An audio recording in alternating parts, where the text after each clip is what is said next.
নাটকের পাঠক নাই, দর্শক আছে। যদি আমার ভোটের মূল্য না দিতে পারো তাহলে আমার ভোট ফিরাইয়া দাও, ফিরাইয়া দাও কইতাছি আমার ভোট। লাইব্রেরিগুলোতে ঘুরলে দেখা যায় যে নাটকের বই খুব একটা নাই বলা চলে, নাট্যগ্রন্থ নাই।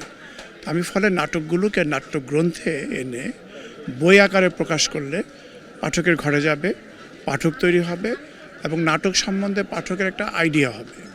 শুধু মঞ্চে দেখে বা বিটিভিতে দেখে বা যেখানেই দেখে, ওরা শুধু দেখে কিন্তু ওরা পড়ে না।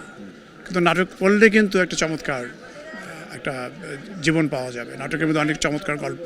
তো নাটক না পড়ার পিছনে কারণ হচ্ছে নাটকের বইও তো নাই, এবং বই থাকলেও উৎসাহিত করি না আমরা গল্পের বই কিনি, কবিতার বই কিনি, ছড়ার বই কিনি, বিভিন্ন বই কিনি। নাটকের বই যে কিনতে হবে, এটা যে পড়তে হবে, এটা মনে হয় না যে শিল্পী তার দরকার বা যিনি নাটক করবেন পরিচালক তার দরকার মনে হয়। আসলে তা না, এটা হচ্ছে সকলের দরকার। সেই কারণে আমি নাটকের বই নিয়ে কাজ করি। এটা হচ্ছে আমার 20তম নাটকের বই। এখানে আমার 4টি নাটক, একক নাটক, একেবারে একক নাটক, একজন করে অভিনয় করবে। আমার ভোট ফিরাইয়া দাও, যোগফল শূন্য, আমি, অন্ধগোলের আর্তনাদ, 4টি নাটক।